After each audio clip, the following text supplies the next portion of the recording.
તલની બજાર કેવી રહેશે, તલના વાવેતર કેવા છે અને તલ બજારમાં આગળ શું થઈ શકે એના વિશે ઘણા બધા ખેડૂત મિત્રોને એવી ઈચ્છા હતી કે આપણે એક ખાસ વિડીયો બનાવીએ. તો મિત્રો આ તમારા માટે છે, ખાસ છેલ્લે સુધી જોજો. તલ વિશે મારો બહુ અભ્યાસ નથી હોતો, રેગ્યુલર હું તલ બજારના ટચમાં નથી હોતો, એ બહુ સ્પષ્ટતા કરી દઉં અહીંયાથી, પછી કોઈ આપણી ઉપર આડ મૂકે એવું ન થાય. પણ જે માહિતી મારી પાસે છે, જેટલો પણ થોડો ઘણો અભ્યાસ છે, એના આધારે હું તમને આ વિડીયો કહી રહ્યો છું. એટલી સ્પષ્ટતા સાથે આપણે આગળ વધીએ. મિત્રો, તલમાં આ વખતે એવું લાગે છે કે કંઈક મોટો ખેલ થવાનો છે. શું કામ? કારણ કે વાવેતર જે ઉનાળુ થાય છે, ઘણા બધા સારા થયા છે અને હજુ પણ વાવેતર એકાદ મહિના સુધી ચાલુ રહેવાના છે. તો ભાવમાં મોટી હલચલ થાય એવી શક્યતા ઓછી છે અને જે ટ્રેડિંગ કરશે એ લોકો માટે મોટી તક બની શકશે. જે સાચવશે એને મુશ્કેલી પડે એવી પરિસ્થિતિ આજની તારીખે લાગે છે. પછી આવનારા દિવસોમાં વાવેતર થયા પછી માથે માવઠા થાય, બગાડ થાય, ડિમાન્ડ વધારે થાય ને તેજી થાય તો પછી તમે મારી ઉપર આળ ન મૂકી શકો. એટલા માટે આ સ્પષ્ટતા કરું છું. આજની સ્થિતિએ જે કંઈ વાત થતી હોય છે એ કરી રહ્યો છું. તો આપણે ઉનાળુ તલના તાજા અપડેટ વિશે વાત કરીએ તો ગુજરાતની અંદર આ વર્ષે વાવેતર ઝડપભેર હવે તલનું થઈ ગયું છે અને તલનું હજી થવાનું બાકી છે, કારણ કે 15મી એપ્રિલ સુધી વાવેતર થશે. વાવેતરનો વિસ્તાર લગભગ 68,000 હેક્ટર સુધી પહોંચી ગયો છે અત્યાર સુધીમાં. અને ખાસ વાત એ છે કે કાળા તલના ભાવ સારા મળ્યા છે, સફેદ કરતાં બમણા ભાવ મળેલા છે. એટલે આ વર્ષે ખેડૂતોનો ઝુકાવ કાળા તલ તરફ છે. સફેદના વાવેતર અત્યારે ઓછા દેખાય છે. આગળ જતા હજી વાવેતર બાકી છે, કેટલું થાય છે જોતા અત્યારે એમ કહી શકાય કે કાળા તલના વાવેતર વધારે થવાના છે.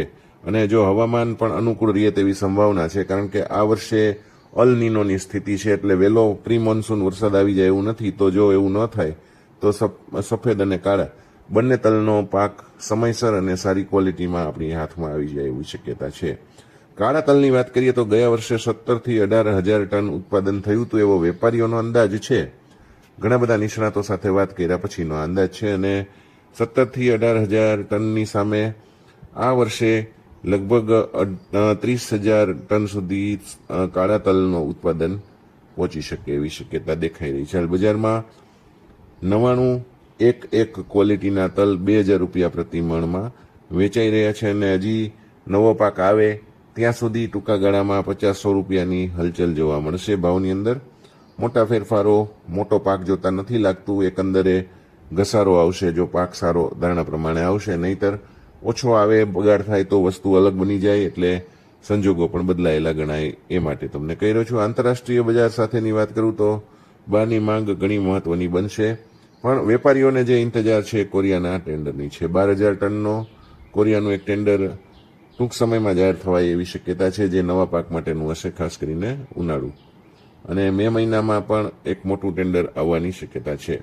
પણ મોટી મુશ્કેલી અત્યારે દરિયામાં જતા જહાજોને લઈને છે. અત્યારે હોર્મુઝ સ્ટ્રેટ બંધ છે, ઉપરાંત કન્ટેનરોની પણ અછત છે, એટલે શિપિંગ ભાડા વધી ગયા છે, સરચાર્જ વધી ગયા છે. એટલે જહાજના ભાડાની સાથે ઘણી બધી મુશ્કેલી અત્યારે ઊભી થઈ છે. તો નિકાસમાં પણ અડચણ આવે છે. એટલે આ વર્ષે નિકાસ લગભગ 2.5 લાખ ટન આજુબાજુ થાય એવી શક્યતા દર્શાવવામાં આવી રહી છે.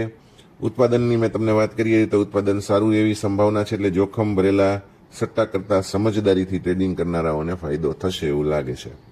મિત્રો, તમને શું લાગે છે? તલના ભાવ આગળ જતા વધશે કે ઘટશે કે સ્થિર રહેશે કે અથડાશે?